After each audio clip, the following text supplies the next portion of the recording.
आहेत अरे ती वाटाणी चालली मला तू कामाला असं मग काय तेच म्हणलं तू नको सांगू हा, तू कुठे गेलते बाबूराव हे?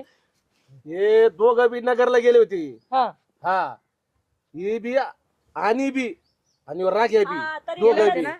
ए सुन्या त्याला काही खोटं बोलतो रे आ आणि काय आले अरे. नीट बोल जरा, कळलं का मार खाशील विसरलास काय गेल्या वेळेस फटके घेतली ना सुनीची जागा आता तो हो बाबा घेतली तुला काय असेल. करायचं रे? हा तू काय चौकशी करायला लागला अरे तो बहिणी पायी तिने सगळ्या मशीन बिशीन सगळ्या इकल्या होत्या ना माग अरे, पण तुला काय हा? करायचंय? अये, तुला केलंय का? आता तिची आता- जागा बरी धरायला आलीस तू अरे हा काय तू? ए काळ तोंड्या तुला काय करायचं रे अरे, तुला आवाज तुला खाली. टाका त्याच्यावर एक राग्यावर त्याला एवढं घेऊन काय गेल्यावर पोरा? थोबाड करून गावात ओळख हिची सोडलेलं बहीण आहे. पुरली नाही आता अरे हिचं पण लागायची का? मी कुठं गेलोच नाही मी गावात होतो गावातून रानात गेलो रानातून परत नाही, नाही, सुद्धा गोष्टी वाटतंय मारूशी वाटतंय तिला धरा ना ए, हा. ए थांब थांब ए. म्हणलं रक्त रक्त ए, आणि थांब हा. नीट बोल जरा. बरं मी नगरला गेलो तुमच्याकडे काय प्रूफ आहे ते सांगा ना दाखवा ना प्रूफ?